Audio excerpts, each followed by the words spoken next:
from the Broadridge Financial Solutions organization. He's the CISO over there, and he'll be presenting streamlined vulnerability triage. We have a great lineup of speakers on this track today, and since I'm the second one up, I can say that, right? So I will turn it over to Jonathan, and he will give a little more detail on his background and have an excellent presentation for you. Thank you. Can you guys all hear me? I'm not a big fan of microphones, so if you're having trouble hearing me, let me know. You may want to maybe squeeze in a little bit. So I want to welcome everybody here. So my name is John Klein. Quite frankly, the only person who calls me Jonathan is my mother, and that's usually when I'm in trouble. So just please call me John. So to give you a little bit of my background, I've been in... I got introduced. I got introduced. So I've been in technology for the last 34 years. I've been in information security for 25 years. I've watched it grow from, you were the guy who installed the firewall to now you're the guy doing the presentation to the board on cybersecurity risks and how you're protecting information and how you're going to keep the company whole. One of the things I've noticed over those 30 plus years in the business is what I call the three pillars of the problem of information security. One is 30 years of bad software development practices. I cut my teeth in development at AT&T, where we did things like functional spec reviews, we did design reviews, we did code reviews. A piece of code didn't walk out the door unless it was walked through by your peers. Now we pretty much just wrap it around things like rapid, DevOps, waterfall, agile, and from my perspective, it's just throw it over the fence as fast as possible to get it out to market, and then we'll fix the security problems with it later. Second leg of the problem is we're running an internet that was never designed for what it's doing. I've been on IP, actually I got on the internet in 1981 when I was in college before IP was even released, and when IPv4 came out, it was all used for institutions and college institutions, government labs to freely communicate information. And then in 1992, 93, the commercial internet was born, and now we've got tons and tons of businesses on it, and all we've managed to do over the years is just keep band-aiding it, but there's really not that built-in security. And then the third leg is the consumerization of IT, right? IT is rapidly developing. I had one of the new iPhone 6S Pluses. I remember my first, I had a car phone actually in 1986. It was a big bulky thing with a long, thick cable that came to the front of my car, and your service area was maybe about 30 square miles, and then after that you were roaming. And I had a friend who was working for DuPont, and he carried around one of those satchel phones, which was basically just a handset with a giant battery. And now, I can pretty much do anything I want on my cell phone. So those three things have really complicated the security picture and created all of these vulnerabilities. Couple that with the fact that hackers in the early days were script kiddies, guys who just wanted to make a name for themselves. So it was the latest worm that hit. It was Code Red, or I can't even keep track of all of the I Love You virus. But now you've got hackers who are very smart and they're well funded by organized crime. So they're finding ways to get into software that they were never able to do in the past. And by the fact that we keep coming out with more and more complicated software faster and faster, just creates more and more vulnerabilities. And so this is typically was my day, right? Too much data. At this point, let's go hit the bar, because there's just no way to go through all this stuff, right?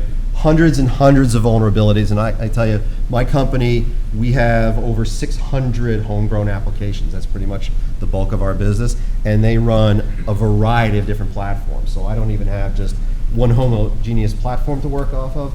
I have dozens and dozens of different platforms that I have to deal with, and so vulnerabilities are all over the place, right?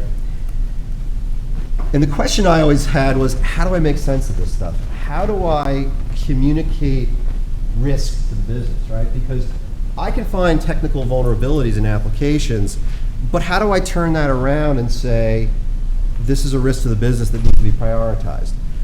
In addition, I've got to involve developers, business people, technicians to look at vulnerabilities from the time I find it all the way through the process to the time it's closed. And that communication can get a little messy, right? So what's the common problems I ran across? Which vulnerabilities are in my environment? What is the risk they pose? How do I communicate to the business that this authentication issue is something that you should be really concerned about and need to fix?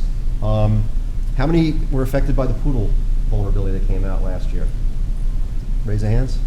I'm still dealing with that one because I'm dealing with a bunch of consumers out there who don't and businesses who don't upgrade their operating systems in their browsers and are forcing me to support old browsers and raising risk, right? So lots of churn going on with vulnerabilities like that. Second problem I have, given the volume of the data, how do I quickly correlate that to say, you know, this one particular vulnerability could be an issue, but I could have 10 or 12 different vulnerabilities on that system. And how do I convey the aggregate risk of all of those vulnerabilities? And is there an aggregate risk, right? They could be very independent of each other, right? Another issue is, how do I make my vulnerability, remediation workflow more efficient? In the early days, and there's a gentleman in the audience here who works for my company who's living it with me. A vulnerability comes out, my application security team would go communicate with the developer. There'd be emails, there'd be meetings, there'd be phone calls. We'd be tracking on a SharePoint. There would be IMs going back and forth. Hugely inefficient, right? How do I actually track these vulnerabilities? How do I convey the information to management in an easy fashion? This was clearly not the way to do it. Right? How do I provide the developers with the technical detail they need? So my guys, when they would do an application security assessment, they would take little movies showing them doing an exploit of a vulnerability. And then they would just email it over. Well, that's pretty inefficient to have to keep emailing videos around. Right? So how do I easily get that information into the hands of the developers? And then lastly, how do I prioritize for remediation? How do I tell the business that, you know what, that new feature you're working on that's bringing in revenue, well, this vulnerability you have is much more important and it needs to be fixed sooner. Right, so where is the data coming from? I got a number of sources, right? I've got network vulnerability scanning tools that feed data in. I have static code analysis tools that look at actual code. I have dynamic tools that actually look at the code when it's running. I have a couple different third parties that do assessments. How do I get the data from them? I have my own guys who do manual testing. How do I feed that data in? So the data is coming from all over the place, right? And I'm always adding new tools into the environment to help find vulnerabilities and finding other ways to want to correlate it. So additional data is just going to keep flowing in and flowing in. So the communications is the biggest issue out of all of this, right? Emails, SharePoints, instant messaging, phone calls, just not the way to track it, right? The vulnerabilities are going to fall through the cracks, and you're going to miss something that's going to be important, right? And the worst thing is getting a phone call from your boss, hey, on that blah, blah, blah vulnerability, where are we on that? Yeah, let me go dig through all this information and I'll find it. Right, that's not the kind of conversation I want to have.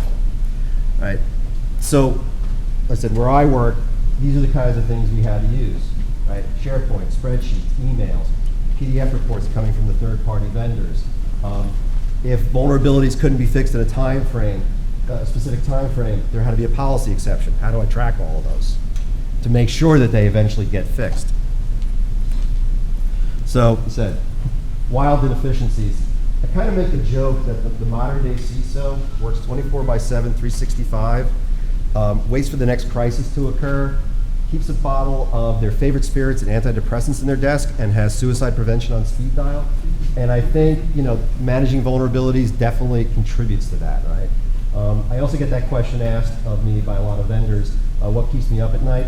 I can tell you this isn't it, but it certainly keeps me thinking about it during the day.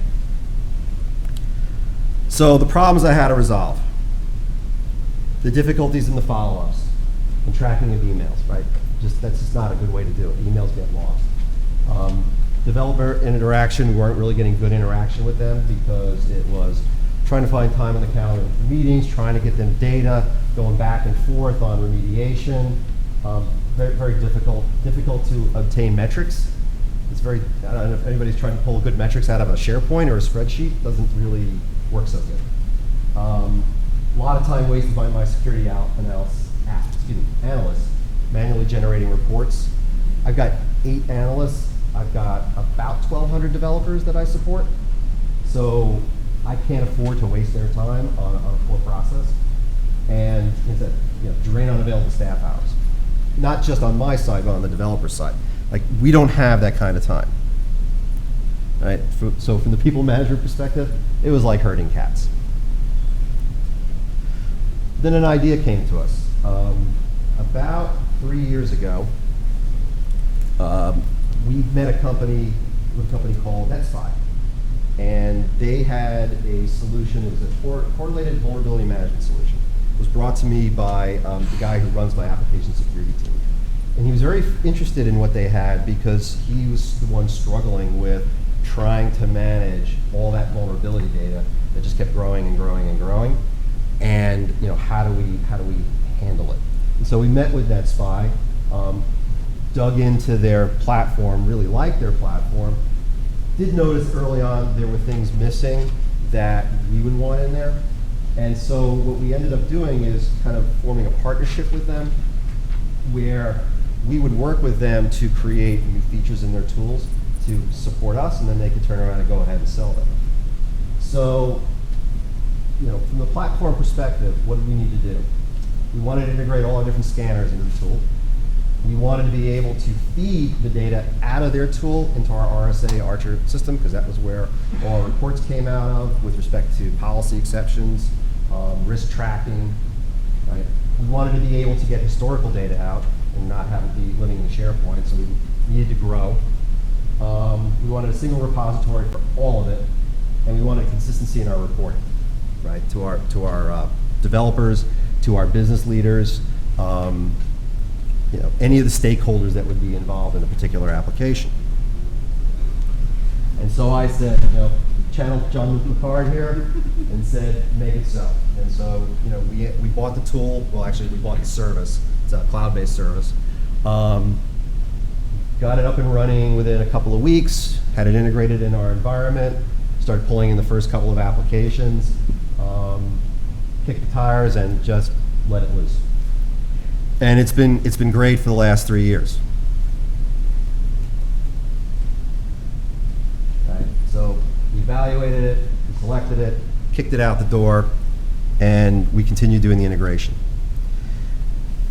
Now, from a vulnerability data perspective, there's a number of things you have to do, right?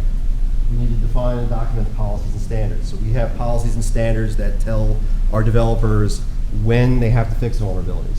They describe the type of vulnerabilities we're going to be looking for. So we have secure application coding standards. We have a software development lifecycle standard where security must be integrated.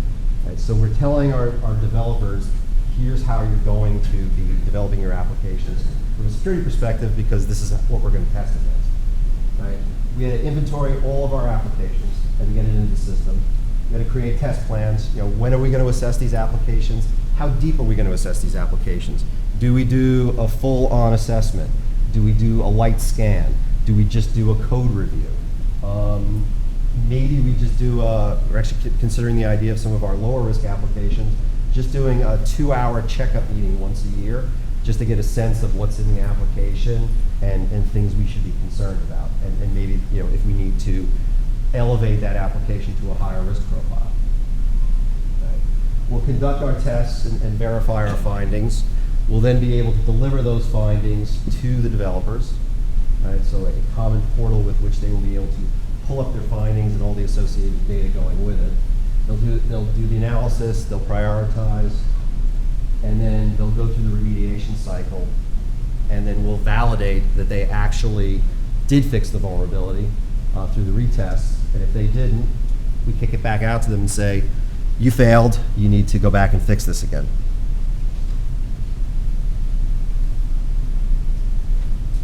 So from a data model, right, the tool we use is a cloud-based tool.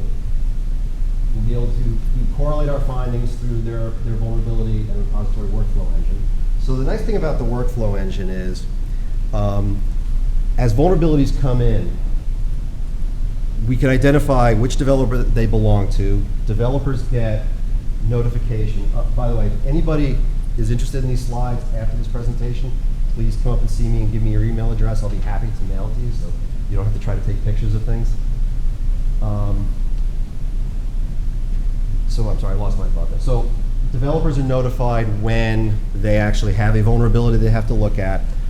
The team so the application security team can go and put additional data in, so they can put in remediation suggestions. They can put in the little videos that they would take showing how the vulnerability was exploited. All that data that we used to save on a SharePoint or have to send through emails now is all in this tool. We'll do our manual testing, feed that in.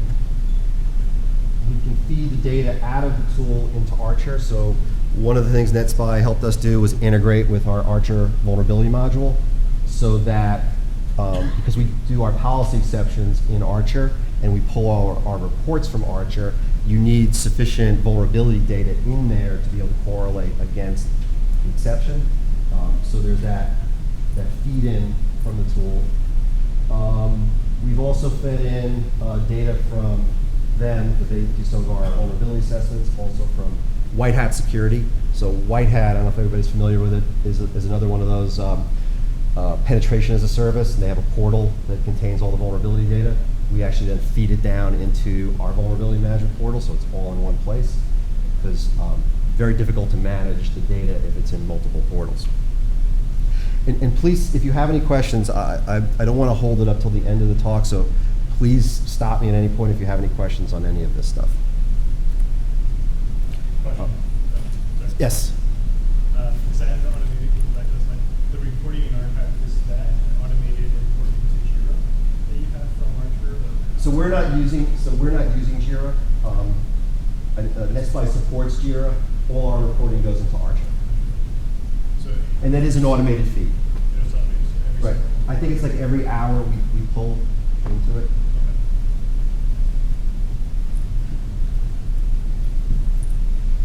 And these are just some screenshots of the tool. So the next piece was, how do I get the developers on board, right? Actually, that was the relatively easy part of it, because the developers were feeling the pain that we were feeling in trying to hold all the data. They were feeling it in trying to absorb it, right? The emails coming in, the IMs, how do I track to this stuff? We have both what we call business information security officers and technical information security officers. So they didn't have a really easy ability to pull data to be able to sit down with the development heads and say, okay, you know, Bob, you got 10 vulnerabilities here, what's your plan for them? So it was actually quite easy to get them on board with the tool, because they're like, oh, wow, everything's one-stop shopping. I don't have to go to 5 different places to pull all this stuff. Right. So we found that we're having now better collaboration with the developers. Vulnerabilities aren't getting lost. They are getting tracked to closure. And they're finding it easier to be able to pull the information that they need.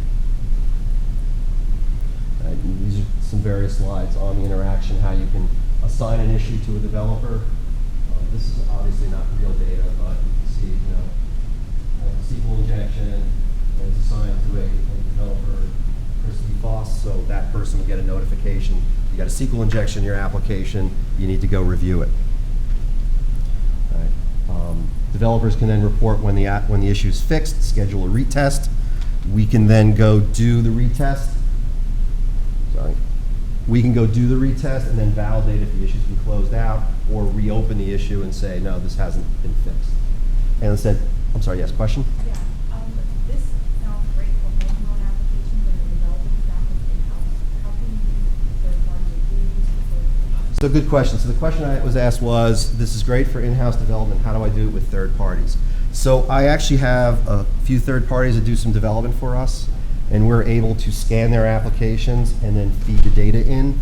and then we'll feed the vulnerabilities to them for remediation. Now, they don't have direct access to the tool because they don't have direct access to our network, but we can at least provide them reports on here are your open vulnerabilities. The key thing is if you're using third-party apps for your client-facing applications, that you have contracts in place that force them to fix vulnerabilities, and then it's easy to set this kind of tool up, and you could give them access. We just haven't done that in our shop, but it is possible to give them access. It's because it is a portal service, but you'd be able to feed them the vulnerabilities. You need to make sure there's a contractual obligation they'll fix the vulnerabilities. Question in the back. How do you assess the accountability to like Cindy? Does she get assigned a certain group of vulnerabilities or a red team that is associated with that? Or? So good question. So the question was, how do I assign accountability? So we actually in Archer have an application inventory that defines all the owners, and that feeds back into CVM so that the actual owners of the vulnerabilities will pop up. They can also be hand assigned by my application security team. So a couple different methods. You kind of use this as a teaching mechanism too. So for example, you track a particular development team and see if they keep coming up with the same cross-site scripting issue. So we haven't as yet. So the question was, do I track it as a training tool? We haven't as yet because we're still trying to get our arms around all 600 plus applications. But one of the things I've been looking to do is come up with types of vulnerabilities that we want to try to eliminate, and actually then have the statistics to be able to correlate the numbers of them, who's getting them, and try to correct that behavior. The struggle I'm having is, and I think a lot of companies have this struggle, is developers are held accountable for functional defects in their code. They're not held accountable for security defects. And I'm trying to change that.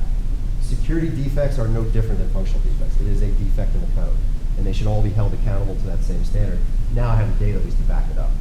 Two questions.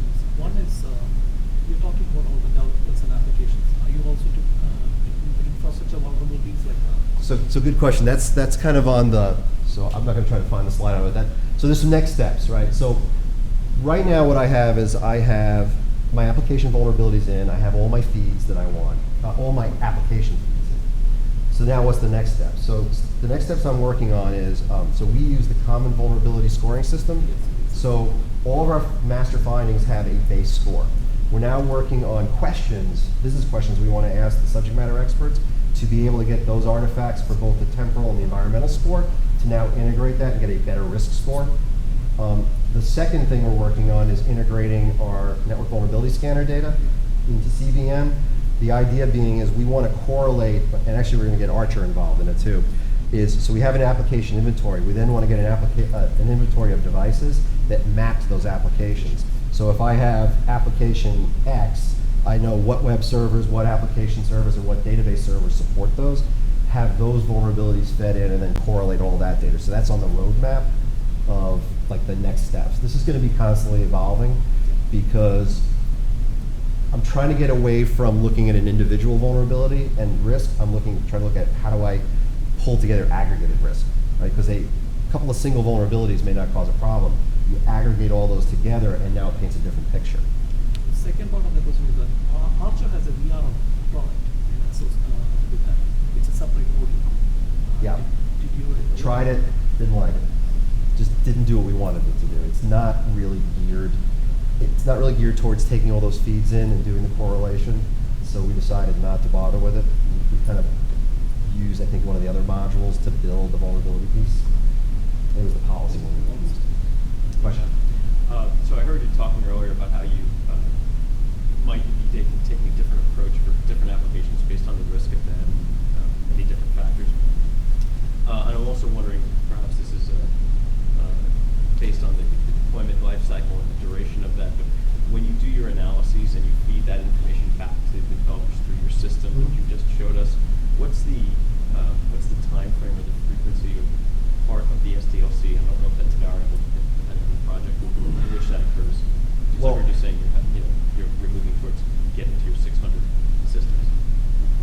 So I guess one of the questions is like, where is security integrated in my SDLC? When is the feedback getting to? So the feedback actually starts, okay, so the feedback doesn't come just at the vulnerability section. So we've integrated security into every aspect of the SDLC. So at the very beginning, when the functional spec's created, we get involved and do a review to make sure, okay, are you capturing the right security requirements for this specification? Then there's a design document that's created. We now inject ourselves again, look at the design, and see if there are any vulnerabilities in the design. We've actually had a few designs where we found major vulnerabilities and then logged it into, at that time it was logged into Archer, and we would track it that way, but now it gets logged into CVM, and we would make them fix the design documents and get rid of that vulnerability, right? Then, now you're writing code. So as you're writing code, we use check marks. So we're gonna run, as you check your code in, we'll run the tool against it, look for vulnerabilities, they'll get fed in, you'll get feedback. Now you've actually built it and it's going to go into the test environment. We'll run web inspect against this, and now it's a dynamic tool.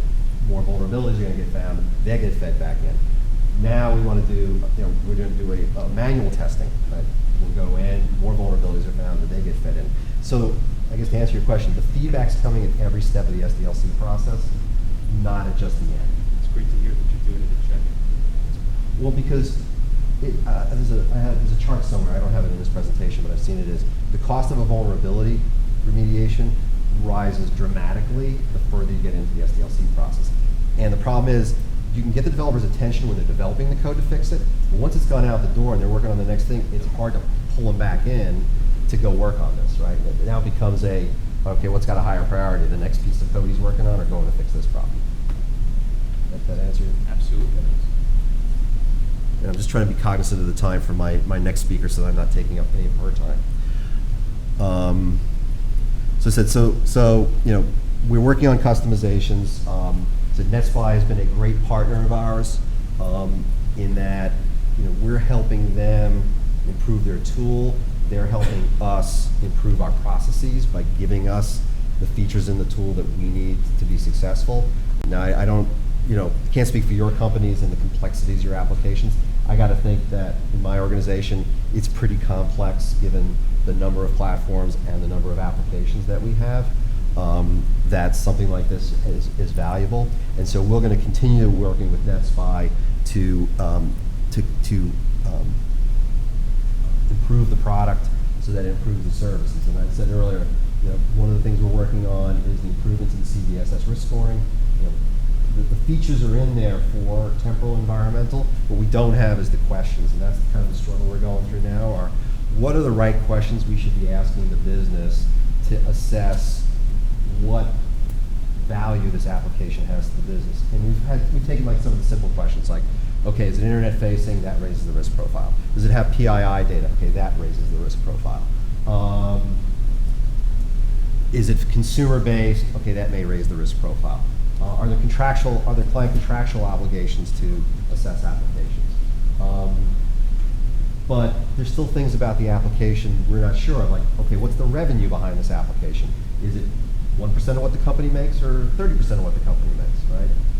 The types of vulnerabilities. I had a question asked of me once by the president of the company. He said, in any of our applications, do we have a vulnerability that would allow one client to go see another client? So I said to me, all right, that's an important question for him, so what kind of vulnerabilities am I going to raise to him? Anything to do with authentication or authorization.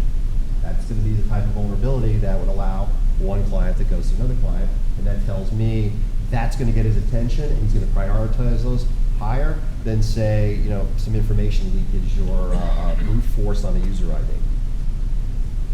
So this is an ongoing effort. There are not a lot of, I don't think there's a lot of folks out there doing this. I've had discussions with MITRE and who came out with CVSS, and there's not a lot of companies that are really kind of building out those questionnaires to feed into those other risk scores. So I feel like this is new territory we're covering, and I'm hoping within the next month or so we'll actually have a good set of questions that will give us some reliable data. But it's going to be like an ongoing process, right? There's going to be constant feedback moved into it. I'm not going to bother going. These are just more screenshots for the CVSS score in the tool. Said anybody who's interested in these slides, please let me know, and I'll be happy to send them to you. And said, been successful. I've gotten a lot of positive feedback from senior management in my company on the improvements that we're making in finding ways to get, not just to track the vulnerabilities, but to get better risk data so that management can make better decisions on how they want to prioritize their resources. And I think I've taken myself just about close to my time, but I'd like to Yeah, open it up we for have any time for additional, questions. I have a few more. Yeah. So I'd like to open it up for any additional questions people might have. Yes. How do you hold developers and that development department accountable for the issues? And how do you keep up with the issues that they're assigned? So the question was, how do I hold the developers accountable? And I think I said earlier was, the next step I have is to work with HR to actually build in a requirement for developers to be held accountable for security defects. So that's going to be HR and the chief technology officers are going to have to agree to do that. Once that's done, then it's really easy to hold them accountable, because if they don't start writing secure code, they're going to get dinged on their performance reviews. And I'm not holding them accountable for some really screwy vulnerability that nobody in their right mind would have ever figured out, but at least the simple ones like, doing input validation so you don't have cross-site scripting or SQL injection. Right? I shouldn't see any of those, and I keep seeing those. So that's really the only way you're going to hold them accountable.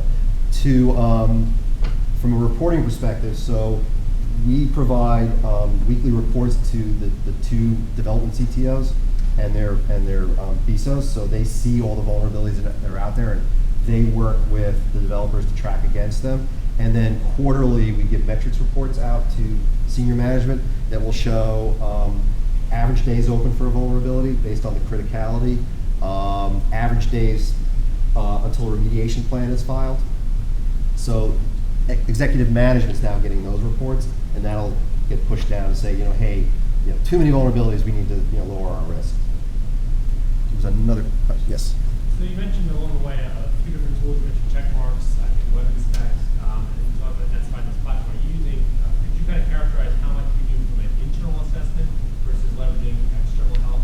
You mentioned you got a team doing Sure. assessment. So the question was, how much do I leverage outside assessments versus inside? So I go through all the tools I use. So I've got check marks for static code analysis. I've got HP Web Inspect and Burp Suite for dynamic. I've got 8 guys doing manual testing and design reviews. I have Nessus doing the infrastructure scanning. I have White Hat and NetSpy doing some of the third party. I would say outside companies probably have about 30% of my vulnerability assessments done by a third party, just because of the number of applications. And it's not that I don't want to grow my team, it's very difficult to find qualified application security people. So I can tell you that the growth in assessments is probably going to be more from the third party side than from internal, just given how difficult it is. I think in the last year I lost 4. I used to actually hire interns, and then I bring them back in as full-times and I grow them. I found out I was turning into an incubation company for like the eBays and the Oracles and Microsoft of the world. So I lost 4 guys in about a year to companies with deeper pockets. So I have more experienced people who are less likely to move, but it's still extremely difficult. I've had one headcount I've been trying to fill for a year. So I'm going to probably end up augmenting more with third-party companies like White Hat, like NetSpy. Yes? What kind of training do you then have to take for applications? So the question was, what kind of training do I advocate? So about 5 years ago, we partnered with a company called SafeLight, which I think got bought out. I forget who bought them out recently, but we put together a customized 6-hour training for developers. It was 6 one-hour modules on how to properly write code. And then we updated it about 2 years ago. So that's mandatory. Developers also have to take enterprise risk management training for developers, which teaches them how to properly handle confidential information, especially when they're using it in their development. We do lunch and learns. We do email blasts. We try to find other types of training we could give them. But I don't think the training needs to be enough. It's the accountability piece, because they could take the training, but if they don't feel like that there's something they're going to be held accountable, I don't think it absorbs as well. So do you then use OWASP? So we test against WASP, Web Application Security consortium threat evaluation go, which has a lot more vulnerabilities than OWASP top 10, but we map back to OWASP top 10. Great presentation. In your position, you have a great position. What would you share for your security agenda that you can speak for us? Things that I'm trying to do that. Speak about that. Sure. So I'm trying to improve the education of our executives around security risk. The executives understand business risk, but they have a very difficult time understanding security risk. I got into a discussion with one general manager about what you can do with a utility bill. And he's like, well, it's a utility bill. What can you do with it? And I said, well, you can commit identity theft, because in New Jersey, the utility bill is 1 point of identification for a driver's license. And you can commit fraud.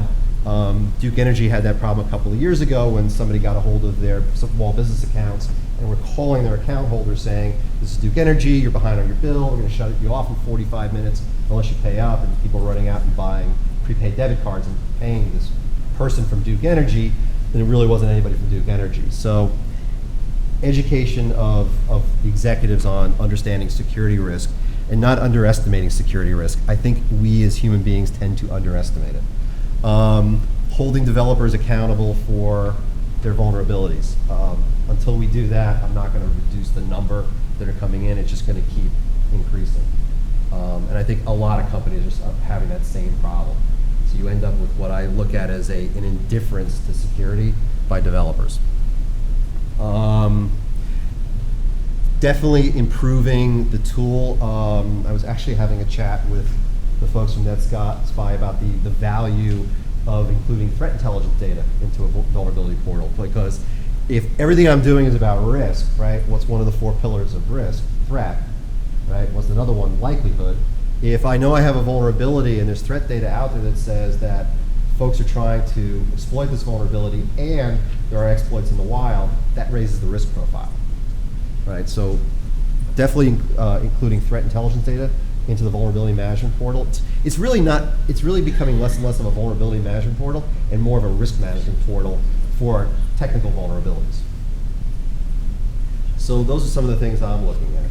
Yes? When you're using a third-party software and your scanner indicated that there's a end-of-life component in third-party software, what's your reaction? What do you do? So the question was, if I do a scan and I find that I've got a piece of software that's end of life, so I have that problem a lot with open source. And so we'll open it as a vulnerability that says you're using a piece of end of life or outdated software. We'll raise it as a high risk, and it'll get tracked to closure. Yeah, but there is a vendor product. So vendor products. So some of the vendors that I deal with, I have it in the contracts that they have to fix vulnerabilities, and so I'll raise that up to them. Says this is end of life software. I need later stuff.